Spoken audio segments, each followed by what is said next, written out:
Hello guys and welcome to our video. Hope you're all okay. It's been 1 year since we've had our camper van. And welcome to our not so serious review. Yep. Hello everyone. Well, 1 year already. How time flies. Can't believe it's been 1 year. But it's been the best year ever. Never done so much travelling. Been, well, all places really.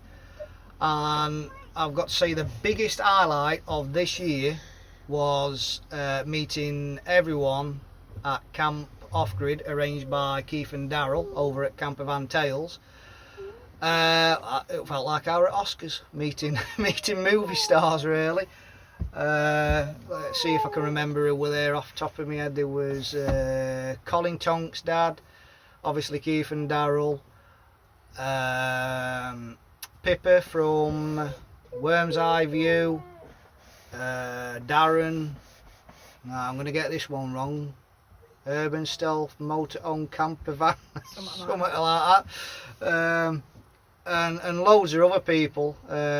Project Overlander, met with Sue and Steve, who we seen at Camper Jam.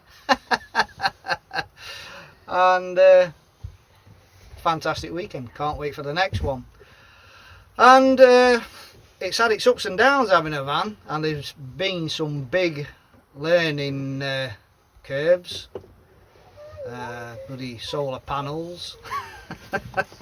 That was a pain to get going. Faulty solar panel won't work. They sent out a replacement, didn't work. Thought sorry, got my money back, and a few weeks later the faulty panel started working just on its own. Never right. A couple of additions I have put in the van since owning it is a diesel heater. One of the Chinese ones. Never had a problem with it.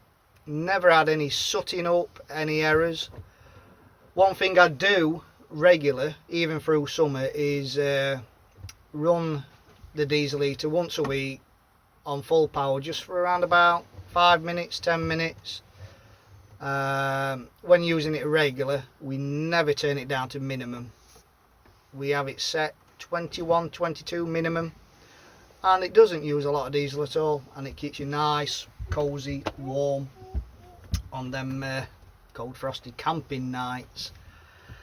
And it's been a fantastic time.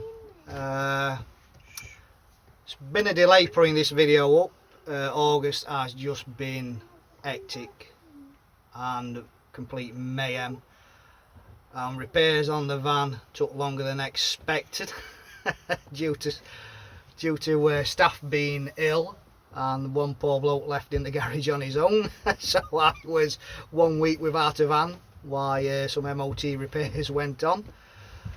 And then you've got the self maintenance side, which should have been an easy fix but turned out to be the biggest pain ever, all down to one simple leak on the skylight. So I've got a bit of a leak on my skylight, put a bit of sticker flex around it all, seal it up, shouldn't be a problem.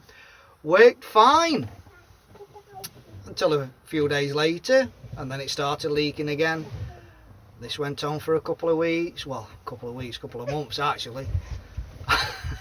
Just sealing it up. One time it come to the point where we had to remove it and reseal it all properly. And bang on, it's okay now. So yeah, we've had a couple of questions and stuff what I've got to show you, some additions what we have got to the van, and so we'll crack on with those.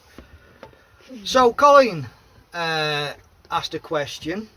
Let's see. What's the best gadget in your van? What's the best gadget in our van? I've got it right down here. So, this is, I'm getting ready for an haircut. So, Bluetooth speaker picked up from Camper Jam. Not Amazon, Camper Jam. Supporting the traders. Anyway, so connects to everything, Bluetooth, plugs into laptop, plugs into a TV. Nice powerful output, and the battery on this is amazing. It lasts for hours. It must be something like, I bet I've had over 24 hours use out of this and still not had to charge it up. Absolute wonderful piece of kit, and very stylish too. Bit like my hair, I need to have it styled and sorted. So yeah, great little gadget.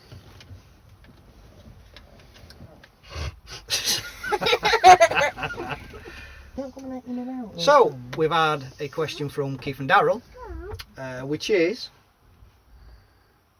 something along the lines of, what's the best, What's the one thing you find most useful in your the van? one thing we find most useful? Well, if anyone knows me, I'm absolutely rubbish at navigating without sat nav driving anywhere. I don't know how you girls go on with long hair. So the one thing what is really useful to me is an app on my phone called Waze. Gets you from A to B absolutely anywhere. It's like a community, so people can actually put up feedback if there's accidents, road closures, if there's hidden speed cameras. Absolutely amazing app. Never had a problem with it, although it does require you to have a mobile data connection. And we have been to a few places where there's been no mobile signal, which has been a bit of a problem when I'm trying to navigate back home. It comes to one of them things where, do I go left or do I go right? And me, I am going to pick the longest route because I will get it wrong. So I've just invested in this. Now it may look familiar, as One Man and His Whippet did a review not so long back on his channel. So after watching his review, I thought I'll invest in one of those off of eBay, around about £39, something like that. Absolutely wonderful, and you can set your height and the width and length of your van, so you can overcompensate so you don't get down them narrow lanes where you can't fit. Not tried it at navigation yet, which I'm going to try tomorrow just to test it out, but you don't need any data connection, so as long as you can pick up some satellites, you're good to go. And it has also lots of other little tools, so if you want to know more about it, pop over to One Man and His Whippet. Dave Bettini, I think. Terrible with names, you should know that by now. So coming on to upgrades and things we've learnt while we've had the van. Need more battery power. So for the time being, I've now got an extra 110 battery connected to the battery what's already in, giving me 220 amps off power in total. Because we did find, even with all the solar connected, on cloudy days we were edging on running out of power a little bit. So since upgrading the battery, that has been a big help. What other things is I want to fit an extra permanent 50 watt panel to the van, so I've got 150 watt fitted permanently. I'm going to get a 220 amp battery added to the van and take the other old 110 amp out. So I've got 320 now. I've lost count. Been a long day at work. Other upgrades. The awning we've got, absolutely brilliant. And it stays warm. If you put a heater in there on a cold night, it does keep it warm. And the guys have been out there camping while we was at Wales. There were some chilly nights there, but everybody was nice and warm. Airbeds are brilliant stuffs as well, you know, just fold them straight down, pour them in garage bitters, I call it. So what disasters have we had while camping? Well, 3 o'clock one morning, you just get that sinking feeling in bed because you're on an air mattress and you're like, sure, mattress has gone down. Yeah, because bloody dogs jumped on it and popped it with claw. So now the dogs are banned from coming in the van at night. I've also learnt a few things about the fridge I never knew. The freezer compartment you can actually remove to give yourself more fridge space. Here's me trying to cram everything in because I didn't want to freeze it. And what else was there? The bottom drawer can come completely out, the plastic piece, and you could use that for storing bigger stuff in as well.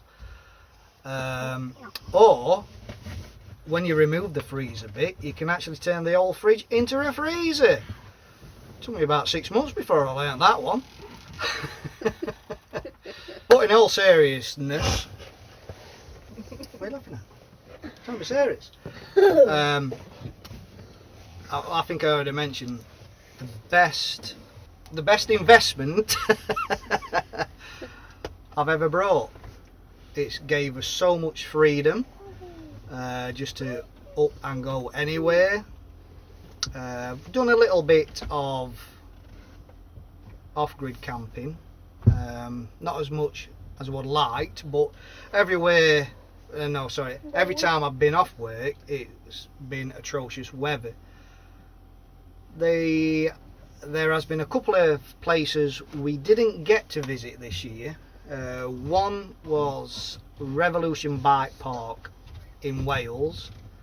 Lost your wheel, no? Not 100% sure on the area, and I can't remember. We did book it. We booked a lovely little campsite near it, very cheap, and come to the weekend off and it was just atrocious weather, and we didn't fancy coming down a mountain in gale force winds and torrential rain. The second area we wanted to go visit was Fort William in Scotland, and again planned where we was going to stay, and again the weather was just not fit for purpose, so it would have been a wasted journey. But lots of happy memories this year. We have been down Norfolk, Great Yarmouth, just had a week's holiday on an Avon site, so we just didn't do any filming, just wanted to enjoy the holiday without having to think about camera positions or how you're going to tell the story or vlog it or whatever. Recording equipment wise, I am still using my phone, which records in HD and 4K. Keep meaning to invest in a better camera, but when I get money saved up, I think, well, I could do with this and that and something else for the van, so I end up getting them things instead. But we'll get there eventually.